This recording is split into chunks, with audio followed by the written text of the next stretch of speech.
Bu, gulanya 1 sendok, kopinya 2 sendok, nggak pakai lama.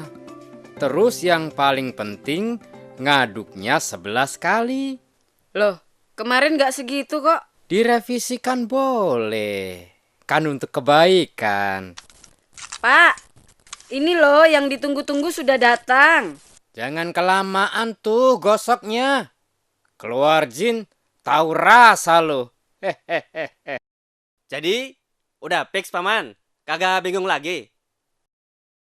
Paman kumis pokoknya terima beres aja. Aneh bikin plek sesuai gambarnya.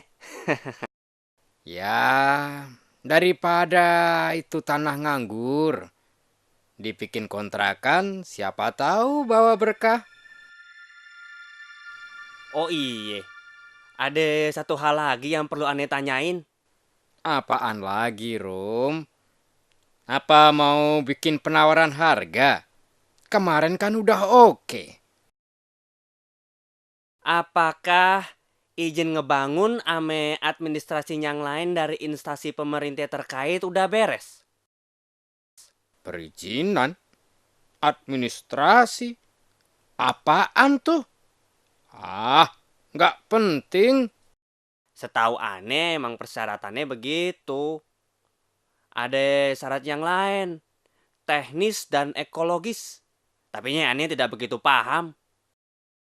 Ah, yang bener aja. Ini tanah-tanah saya, duit-duit saya. Bahkan yang bangun juga pakai duit saya sendiri. Kalau mau ngebangun itu ada tata caranya. Kagak cuma asal, harus ada IMB-nya. Ini berkaitan sama bangunan apa yang mau kita bangun. Supaya rumah kita benar-benar layak huni. Kenapa mesti harus diatur-atur? Terus, berapa duit yang mesti saya bayar semua? Dah, bukan gitu paman. Tapi Ah, Pak Kumis, ini kopinya. Pak Kumis, kopinya masih panas. Tiupin dulu biar dingin. Udah suasana panas masih panas-panasan kan nggak enak.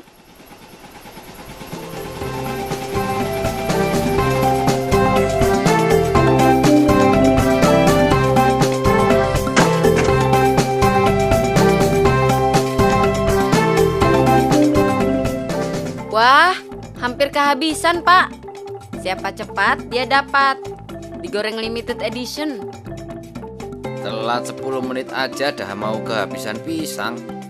Siapa yang borong ya? Wah, gara-gara pisang goreng semua jadi diam. Oh, jadi rumah ini yang mau dibangun Pak Kumis? Pak Rum, bagaimana? Jadi membantu Pak Kumis? saya mau cari orang lain aja. Masa mau bangun rumah aja harus pakai izin, bayar segala? Jadi itu masalahnya. Jadi begini Pak Kumis. Apa yang dikatakan Pak Rum itu betul. Saat kita membangun, secara otomatis kita akan bersinggungan dengan lingkungan sosial. Makanya perlu diatur dan dibina.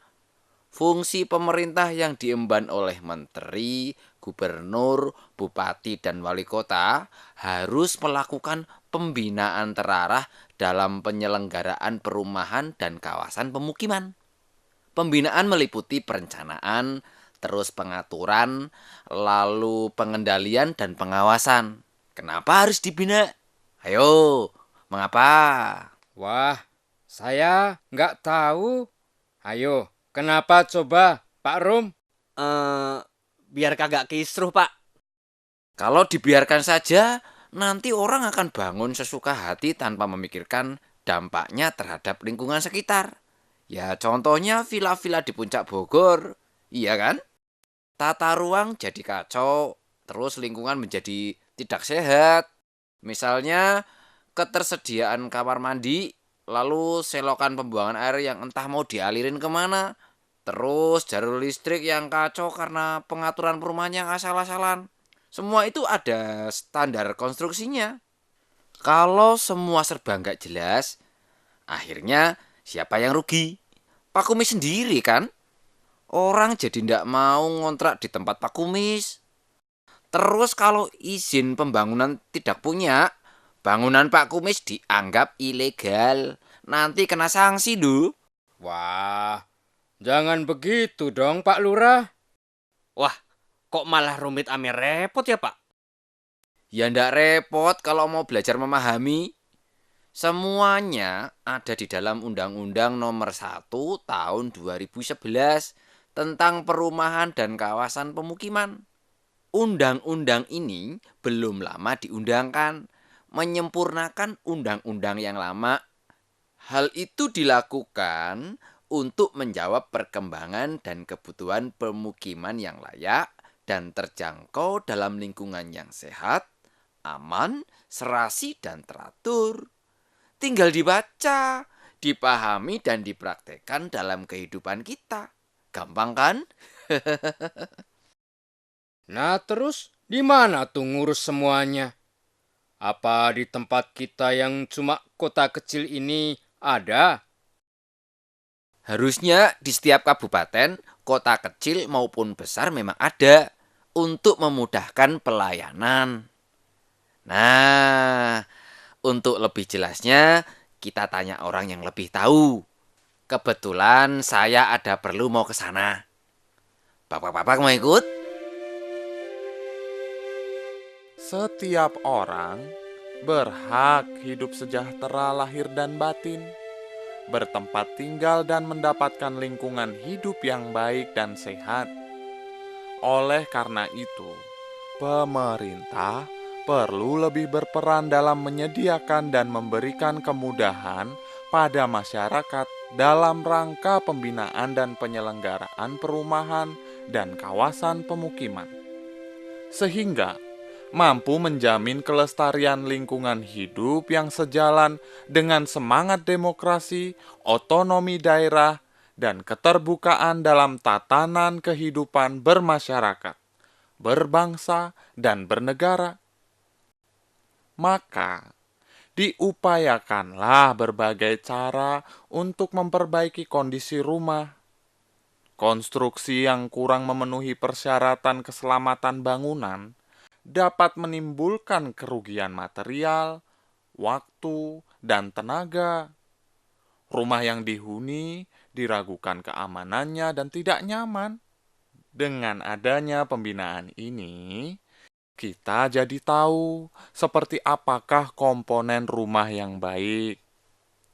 Hal tersebut meliputi pengukuran, bahan bangunan utama, pembesian, sambungan besi, pondasi, sloh beton, kolom beton, balok beton, dinding bata, rangka kuda-kuda, penutup atau atap, air bersih dan sanitasi, penghawaan, serta pencahayaan. Nah, kalau semuanya baik, pasti senang, aman dan nyaman kan? Apa yang dilakukan oleh Pak Kumis dan Pak Rum ini sudah betul. Bapak-bapak tinggal datang ke kantor di tingkat kabupaten untuk mengurus perizinan dan administrasi lainnya. petugas akan proaktif membantu. Yang terpenting bapak-bapak tahu bangunan apa yang akan dibangun. Apakah rumah komersial, rumah umum, rumah swadaya, rumah khusus, atau rumah negara. Kesemua jenis rumah ini harus memenuhi syarat-syarat di atas. Bagaimana Bapak-bapak? Sudah jelas semua? Wah, sekarang saya lega. Terima kasih untuk informasinya. Pak Rum, masih bersedia membantu saya kan? Biar Aye nanti yang antar ke kantor. Ada banyak juga yang pengen Aye tanyain di sana. Mari kita membangun rumah dengan benar. Rumah berguna untuk kelangsungan hidup kita, hari esok yang lebih baik untuk mereka, anak kita, dan generasi selanjutnya.